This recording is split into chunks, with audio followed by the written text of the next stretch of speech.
Então, na aula de hoje, a gente vai continuar falando de histologia animal, né? Nós já entramos na apostila 5, né? E na apostila 5, na semana passada, a gente na frente A, trabalhou um pouquinho com fisiologia vegetal, concluindo a fisiologia vegetal, com os movimentos vegetais, e em ecologia nós trabalhamos as interações ecológicas, né? As intraespecíficas e as inter. Aí passamos na semana passada a frente B e começamos a estudar a histologia animal. E dentro de histologia animal, falei para vocês sobre o tecido epitelial e eu estava falando sobre o conjuntivo, porque ele tem muitas modalidades, então é um assunto um tanto quanto demorado, mas nós já estamos adiantados, né? Porque eu consegui adiantar um pouco esse assunto com vocês. E hoje, né, vou finalizar a histologia, concluindo a parte do conjuntivo, mais o nervoso e o muscular, tá certo? Então, como eu disse na primeira aula mais introdutória, sempre é bom dar uma lembrada, que o tecido, ele é constituído de células, de várias células diferentes, né, para o mesmo tecido, e pode, além dessas células, ter substância intercelular, que conecta uma célula na outra, e um líquido que circula no meio de tudo isso, que na maior parte das vezes é o sangue, pode ser a linfa também, que vai nutrir, oxigenar, remover excretas, tá bom? No caso do tecido epitelial, o primeiro que a gente estudou, é um tecido que ele é constituído unicamente por células. Células de mais ou menos o mesmo tamanho, que tem uma mitose frequente, né? Células que são justapostas, né? Então, elas têm pouca ou nenhuma substância intercelular. Por outro lado, elas têm aí desmossomos, várias estruturas para dar ligação, conexão lateral, né? E o tecido conjuntivo é o tecido que, além de células, vai ter e muita substância intercelular. Alguns tipos de tecido conjuntivo, além da substância intercelular, tem também um líquido circulante que vai fazer aí o seu papel. Mas nem todos têm. Mas o que é obrigatório para um tecido conjuntivo? Todo tecido conjuntivo, além de células, tem substância intercelular, uma quantidade média ou uma quantidade bem grande de substância intercelular. Tá bom? Vamos lá para o Planeta Bio dar uma olhadinha nisso. Ela perguntou com ele aqui na tela.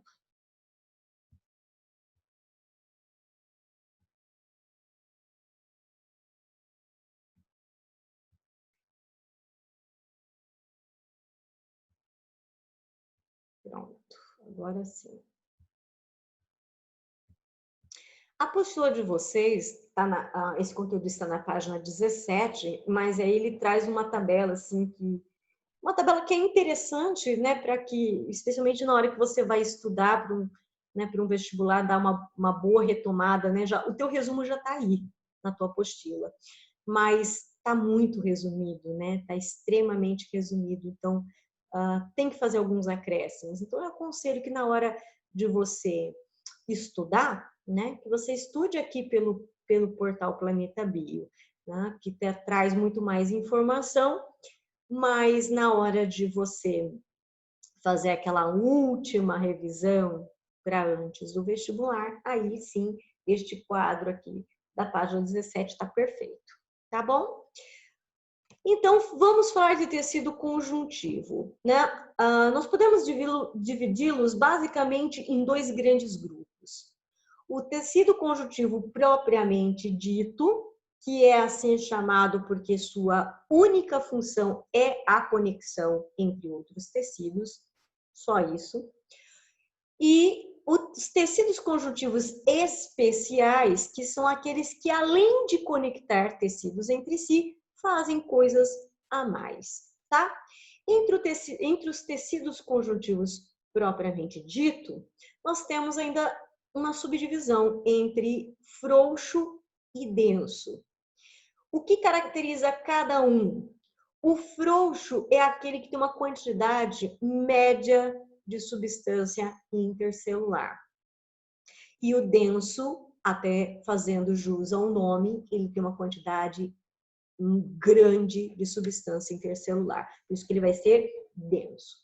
Dando um pouco de nome, né, essas substâncias que ficam entre as células, né, que são de natureza proteica, entre elas nós podemos citar aqui o colágeno, a elastina, a fibrina. Então, tem várias aí substâncias proteicas que vão estar entre uma célula e outra, tá bom? Lembrando que o frouxo tem uma quantidade média dessas substâncias e o denso tem uma quantidade muito maior, por isso é denso, ok? O tecido conjuntivo frouxo, ele dá apoio, né? Então, ele forma a lâmina basal, que dá apoio ao epitélio, ele envolve vaso sanguíneo, ele envolve nervo, tá? Então, ele vai fazer só a conexão entre tecidos, né? Entre tecidos, uma quantidade média de substância intercelular. Já o denso, porque tem uma quantidade bem maior, ele vai ser mais firme, né? Só que dá para dividir o denso ainda em dois, o denso modelado e o denso não modelado. Qual a diferença? O denso modelado, as fibras proteicas estão dispostas todas na mesma direção. Isso confere não só densidade, como força de tração. Tá certo? O denso não modelado é aquele que as fibras estão dispostas em direções diferentes. Então, ele é apenas denso, ele é apenas firme, ok? Mas ele não vai ter aquela tração. Então, por exemplo, a derme, que é a segunda camada da pele, é constituída de tecido conjuntivo, propriamente dito, do tipo denso, não modelado. Quer dizer, ele é denso, ele é firme, ele dá sustentação ao tecido epitelial, que é o que está por cima.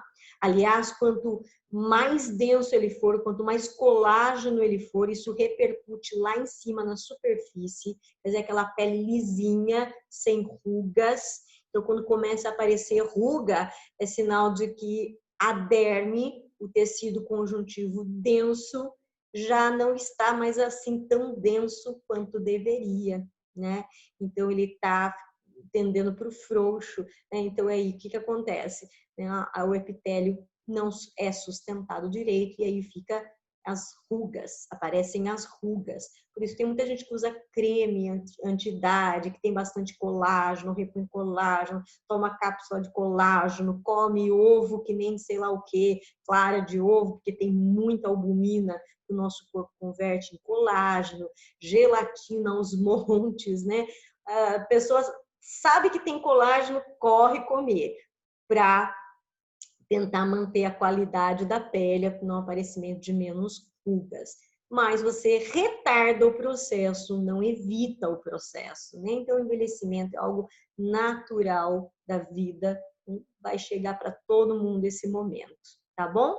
Que é quando a derme já não é tão densa assim quanto deveria. Beleza? Agora, o denso modelado, aquele que tem muita substância intercelular, mas todas as fibras dispostas na mesma direção, vai fazer força de tração. Então, é o tecido que constitui, por exemplo, os ligamentos e os tendões. Lembrando que ligamento vai ligar osso no osso, tudo bem? E o tendão vai ligar o músculo no osso. Veja, é conjuntivo propriamente dito, ele existe para conectar coisas entre si, ok? Mas ele é denso, firme, modelado com força de tração. Beleza, pessoal? Certinho essa parte por enquanto? Certo. Ótimo. Então vamos lá para os conjuntivos especiais. Especiais porque além de fazer conexão, eles fazem alguma coisinha a mais. Por exemplo, o adiposo, né? Além de conectar, porque, por exemplo, nós temos lá em cima o epitélio, que é A epiderme, a primeira camada da pele, que se chama epiderme, é constituída de tecido epitelial. Abaixo dela tem a lâmina basal, que é constituída de tecido conjuntivo frouxo. Abaixo dela vem a derme, que é constituída de tecido conjuntivo denso não modelado. E uma terceira camada da pele, né, que seria já a quarta, se a gente considerar a lâmina basal, seria o tecido adiposo. E o tecido adiposo está conectando tudo que está lá para cima, particularmente a derme, que é o que está em cima dele, com o quê? O que vem embaixo da gordura? O músculo. Então, o tecido adiposo está conectando a derme da pele ao músculo que está logo abaixo, tá bom? Além de conectar, gordura tem o papel de armazenamento energético, reserva energética, lembra disso, tá? Além da reserva energética, lembra que a gordura ela tem um papel na regulação térmica. Né? Então, quanto mais tecido adiposo a pessoa tem, o animal tem, mais calor ele retém no organismo. Então, aí você lembra um pouco daqueles animais, como as baleias, que, embora sejam mamíferos, têm poucos pelos e vivem em regiões geladas. Então, como que elas suportam isso? Com tecido adiposo bem generoso, bastante tecido adiposo, então armazena calor no corpo. Joia? Esse é o tecido adiposo. Vamos lá. Cartilaginoso e ósseo. Então, os dois são conjuntivos, os dois vão fazer conexão e coisas a mais. Que coisas a mais são essas? Cartilaginoso e ósseo, ambos são, existem, né, com a função de sustentação. Beleza? Só que o cartilaginoso, ele sustenta com mais flexibilidade, porque ele tem mais colágeno, né? Olha lá o colágeno de novo. Já o tecido ósseo, todo tecido ósseo já foi um dia cartilaginoso, a gente tem que ter isso claro, tá bom? Que o tecido ósseo deriva do cartilaginoso. Em termos evolutivos, pensando em vertebrados, né, o primeiro grupo de vertebrados, que são os ciclóstomos, que tipo de esqueleto eles tinham? Cartilaginoso. Permanece nos peixes cartilaginosos e se torna ósseo nos peixes ósseos, e daí para frente todos têm um esqueleto ósseo. Mas até mesmo a gente, quando a gente era feto, nos primeiros estágios de desenvolvimento, que esqueleto que a gente tinha? Cartilaginoso. O que começa a acontecer num dado momento? A impregnação de minerais, como cálcio, fósforo, nessa matriz cartilaginosa. Aí, isso que era cartilagem vai endurecendo, a gente chama esse processo de ossificação, ele vai se tornando osso propriamente dito. Tá bom? Então, todo tecido ósseo já foi um dia cartilaginoso. Beleza? Cartilaginoso tem bastante colágeno, então ele sustenta, mas tem flexibilidade. Então, o nariz, aqui essa parte do nariz, toda cartilaginosa. Orelha, sustenta, mas com flexibilidade. A nossa traqueia aqui, ó, você consegue mover ela, ela é flexível, não é? Porque ela é cartilaginosa. Os brônquios, bronquíolos, toda essa parte aí com tecido cartilaginoso. Tecido cartilaginoso ligando, por exemplo, as costelas, né, da caixa torácica, ao osso externo, esse aqui da frente, né? O que vai ligar um osso no outro? Cartilagem. O que vai ligar uma vértebra da nossa coluna vertebral, que é toda óssea, uma vértebra na outra? Entre uma e outra existe um disco de cartilagem, que não só vai conectar, mas aí vai amortecer impactos também, ok? Então, tá aí a cartilagem fazendo esse papel de sustentação com flexibilidade. Então, você consegue inclinar teu corpo para a direita, para a esquerda, porque a tua coluna não é um cabo de vassoura rígido, né? Porque entre as partes rígidas, que são os ossos, existem cartilagens. Então, você consegue fazer movimentos, você consegue tombar o corpo para a direita, para a esquerda, para frente, para trás, você tem um movimento, né? Aí você consegue realizar esse movimento. O tecido ósseo, como eu falei, ele nasce de uma matriz cartilaginosa, né, impregnada de minerais, e aí ele enrijece, ele se torna mais firme, então ele contribui mais para a sustentação, né? Mas além de conectar e sustentar, ele vai fazer muitas outras coisas que nós vamos falar um pouco mais, né? Então aqui, como eu falei, o tecido cartilaginoso entrando na constituição da laringe, da traqueia, brônquios, bronquíolos, né? Entre muitos outros. Aqui ele cita as células que constituem o tecido. Não é importante que vocês saibam isso, ó, condrócitos, né? São essas células, condroblastos, são outros grupos de células, né? Isso não é importante o nome das células, e sim relacionar o tecido, né, primeiro a sua função, né, e depois a que partes do nosso corpo ele forma, ok? Vamos lá, o que mais que nós temos aqui? O ósseo, né, ele vai formar todos os ossos, lembre-se que dentes são ossos também, tá? E que o osso, além de conectar, né, regiões entre si e de sustentar com firmeza, o que mais que o osso faz? O osso tem papel na movimentação, né, quando associado a um músculo, né? A gente já estudou sistema esquelético e já viu isso, que o osso ele tem papel importantíssimo na formação e na renovação das células sanguíneas. Você não pode esquecer disso, né? A gente já falou isso lá na fisiologia, cabe lembrar aqui de novo, né? Que o osso também tem o papel, né, de armazenar minerais. Ele é uma reserva de minerais no teu corpo. Eventualmente, se o teu corpo precisar de cálcio, ele vai mobilizar isso na tua reserva, que são os teus ossos. Ok? Vamos ver, o que mais aqui, né? O tecido conjuntivo ósseo, né, como eu mostrei aqui, ele é o precursor, né, ele é constituído de diversas células, como osteoblastos, osteócitos, osteoclastos. Não é importante que vocês saibam os nomes dessas células e nem o que elas fazem. Por agora, não, porque já é bastante informação aqui para vocês. O tecido ósseo, mais uma vez aqui mostrando um pouco o aspecto das células que os constituem. O tecido ósseo, né? Aliás, o tecido cartilaginoso é um tecido que é constituído de células e substância intercelular, mas ele não tem líquido circulante. Então, quando você perfura uma cartilagem, não sangra.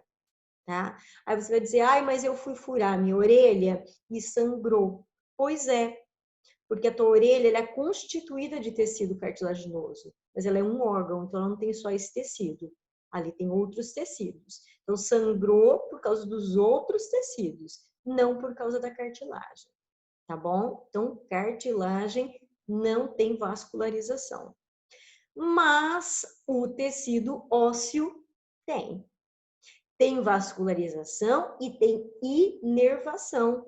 Por isso que ele é constituído de células que tem esses buraquinhos, esses espaços. Porque nesses espaços aqui vão passar vasos sanguíneos e também nervos, tá? Então, se você já quebrou um osso, você sabe muito bem o quanto dói e o quanto fica inchado, roxo o local, justamente porque rompe vaso sanguíneo. Então, isso prova que esse tecido ele é vascularizado e inervado, tá bom? Vamos lá, o que mais? Olha aqui, mais uma vez aquele... não, aqui já é o outro tipo de tecido conjuntivo. Então, nós falamos, vamos voltar um pouquinho para essa tabela. Esta daqui.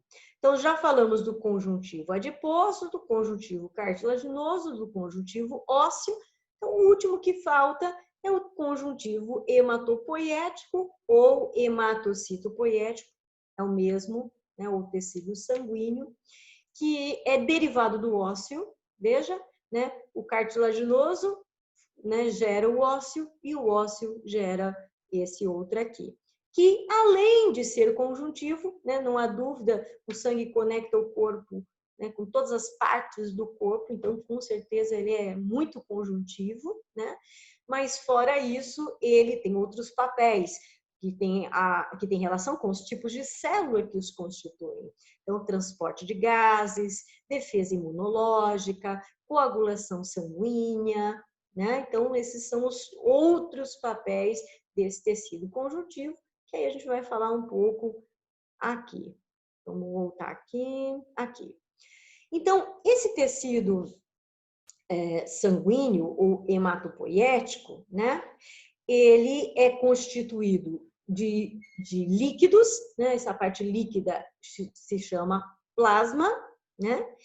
E células, e muitas células diversificadas, né? Aqui ele mostra toda a origem. Então, da medula óssea vem esse aqui, homocitoblasto, é uma célula tronco. Ele é capaz de formar o megacardioblasto, que gera plaqueta, o proeritroblasto, que forma hemácia, o promielócito, o prolinfócito e o promonócito, que vão formar todas as demais células, os glóbulos brancos, né? Neutrófilos, eosinófilo, basófilo, linfócito, monócito e outros aqui que nem aparecem, mas que são outros tipos de leucócito também, tá? Então, por agora, porque depois nós vamos ter uma aula de sistema imunológico para falar mais especificamente sobre essa diversidade de leucócitos e como cada um deles atua, né, nos defendendo, mas por agora, geralzão, né? O que faz a plaqueta atua na coagulação sanguínea. O que faz a hemácia, transporte de gases. Cuidado que tem gente que diz assim, a hemácia transporta nutriente. Não, o nutriente vai no plasma, dissolvido no plasma. A hemácia transporta gases, leva oxigênio, volta com gás carbônico. Joia? Ok, lembra que a hemácia é anucleada no caso dos mamíferos e que isso potencializa, aumenta a capacidade dela, né, de transportar gases, beleza? E que os leucócitos, no geral, aqui, têm finalidade, têm função de defesa imunológica, defesa contra antígenos. Tudo bem até agora, pessoal?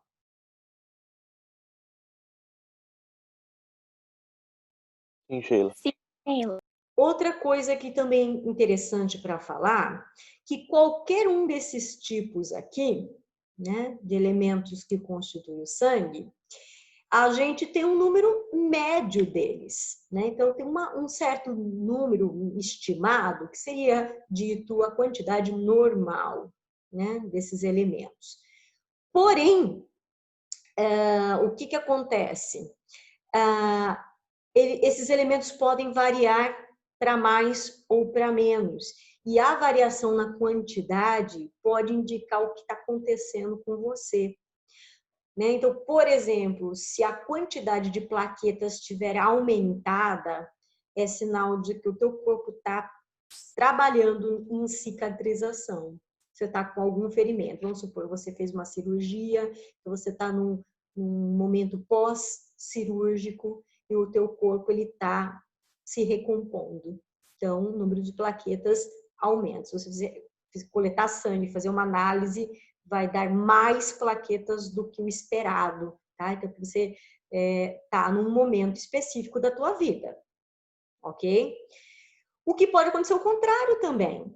O número de plaquetas baixo demais. Quer dizer que se você tiver um rompimento de vaso sanguíneo, você está numa situação crítica, você pode ter uma hemorragia interna. Porque se um vaso romper, você tem um número insuficiente de plaquetas, então isso vai dificultar esse processo de contenção desse sangue. Aí você vai perder muito sangue.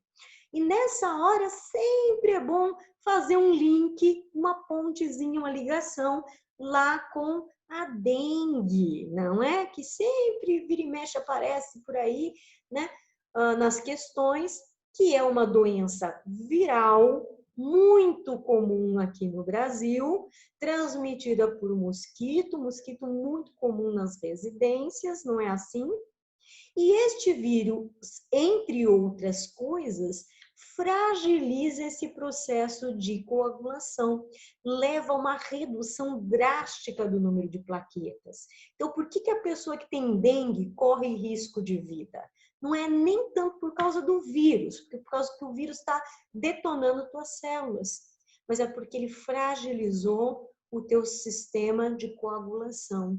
Quer dizer que você pode ter, né, você está mais sujeito a uma hemorragia interna. E se isso acontecer, a chance de morte é grande. Tá bom?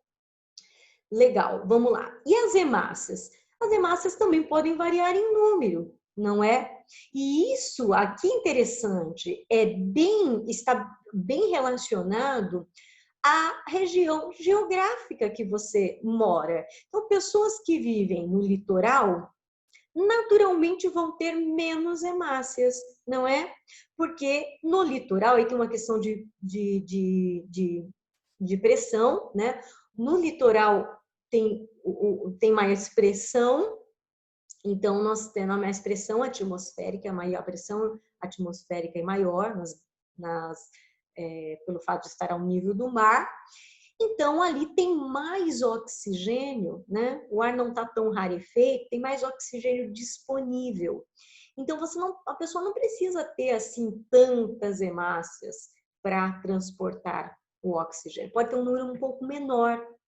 Agora, se a pessoa vive em regiões de mais altitude, vamos pegar o extremo oposto, né? A pessoa vive no topo das montanhas, onde o ar é rarefeito, por causa, né, porque por ter menos pressão atmosférica ali, então o ar fica mais rarefeito, tem menos oxigênio disponível no ar, então qual o mecanismo compensatório? O organismo das pessoas que vivem nesses locais produzem um número maior de hemácias. E aí a gente também consegue se ajustar, então se você viaja para um lugar desse, nos primeiros dias você tem dor de cabeça, você passa mal, você tem sensação de desmaio, né? Até que teu corpo trabalhe aí e reponha, produza mais hemácias, aí você se ajusta a essa condição, né? Mas depois, quando você retorna ao teu país, o teu corpo também volta à homeostase, ao equilíbrio, né? Ele ajusta no sentido contrário. Legal? E os leucócitos também, você tem um número mais ou menos fixo deles, mas dependendo do que está acontecendo com você, você pode ter um aumento de leucócitos, uma diminuição, né? Um aumento de leucócitos indica que você está parasitado, você está doente, né? E o teu sistema imunológico está trabalhando nisso. E dependendo do tipo de leucócito aumentado, dá até para dizer, né, qual a natureza desse antígeno.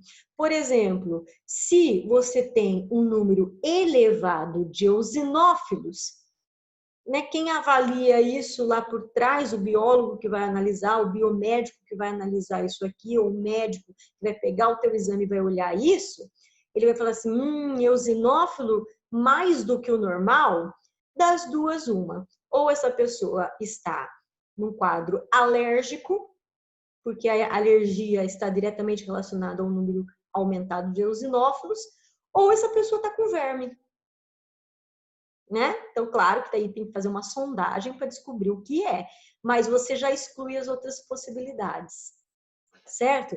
Agora, se é uma virose, se é uma doença bacteriana, dá para você ter uma ideia avaliando que tipos de leucócitos estão presentes e também que tipos de anticorpos estão presentes, tá? Não vou entrar muito nessa questão, mas quem for seguir aí carreira na área de biológicas vai aprender ter anticorpos do tipo IgA, IgG, IgE. Então, dependendo do tipo de anticorpo que você encontra na corrente sanguínea, você vai falar, a pessoa está com virose.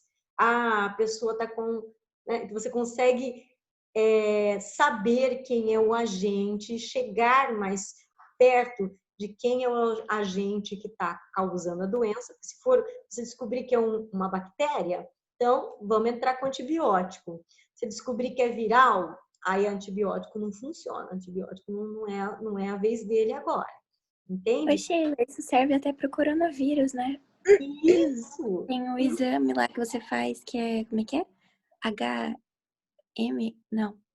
Ah, tem um nomezinho pra ver se você tem o anticorpo que Específico. combate. Isso.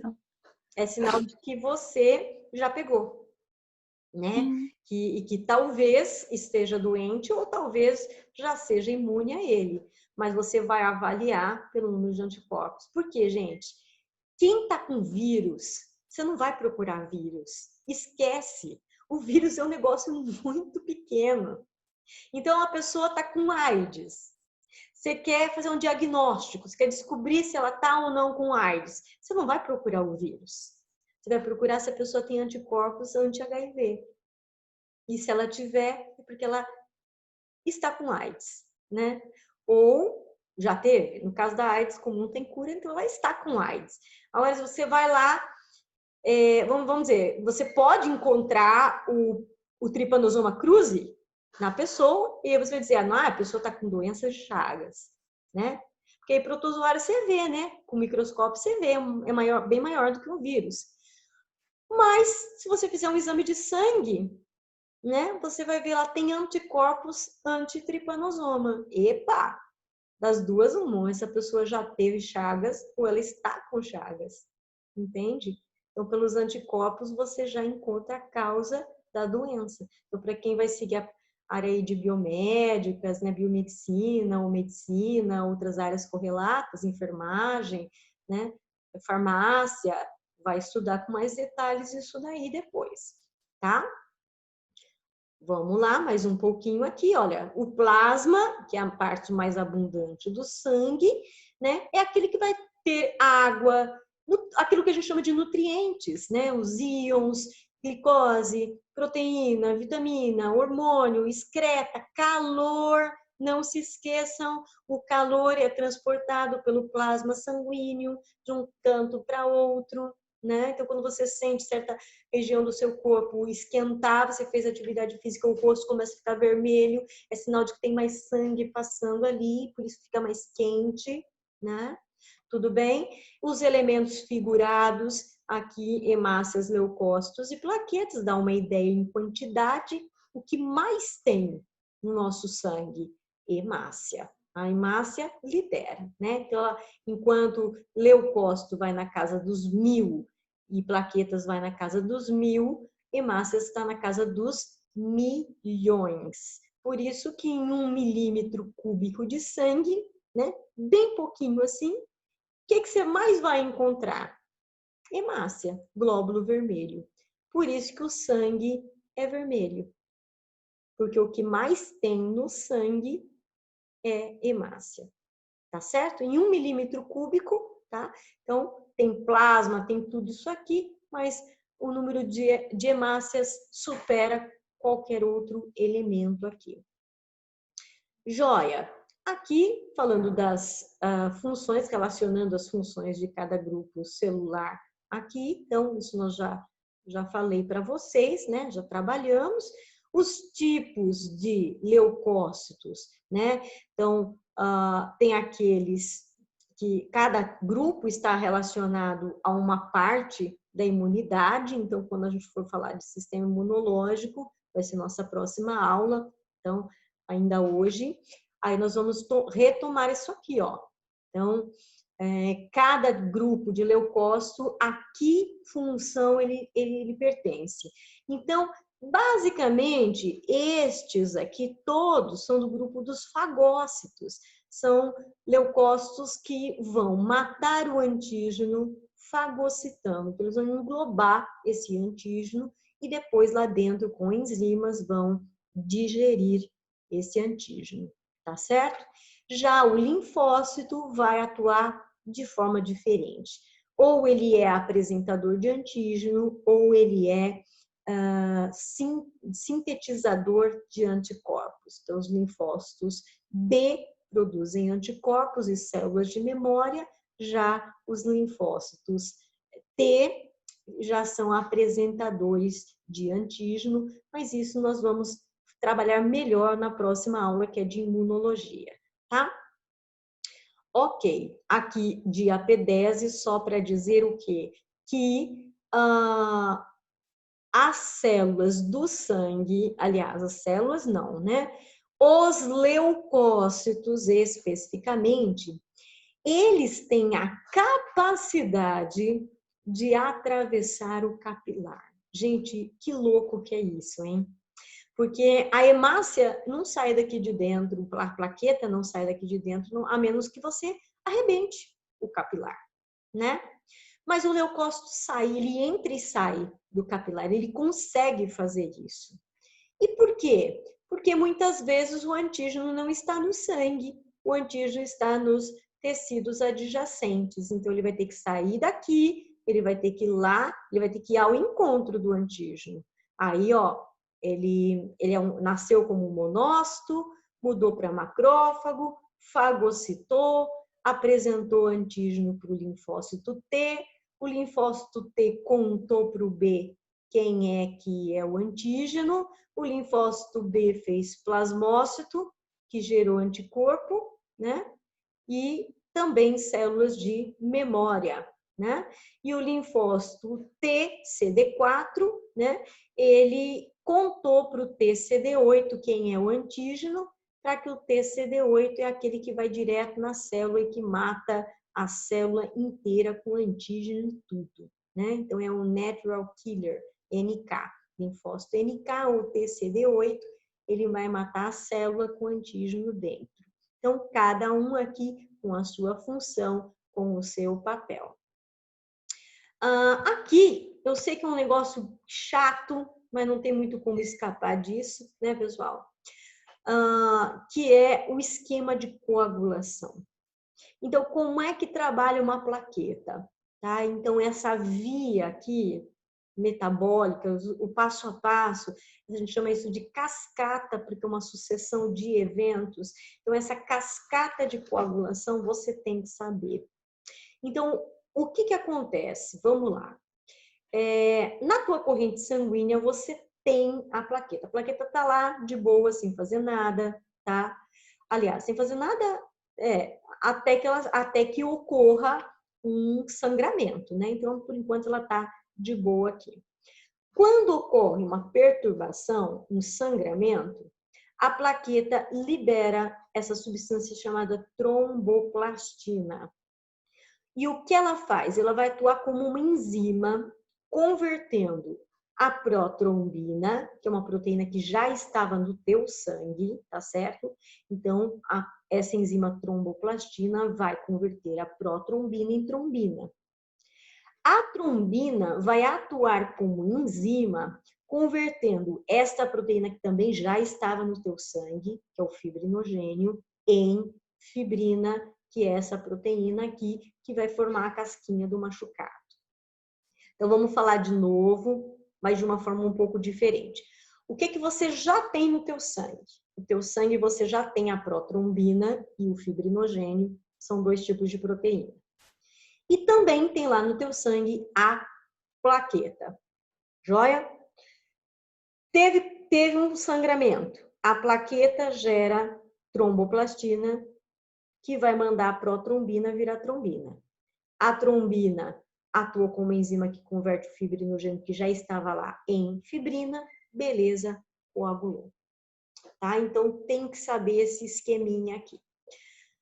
Ok, então aqui eu termino com vocês o tecido conjuntivo. Veja que a apostila propõe para a gente uma aula para falar de todos os tecidos, não é?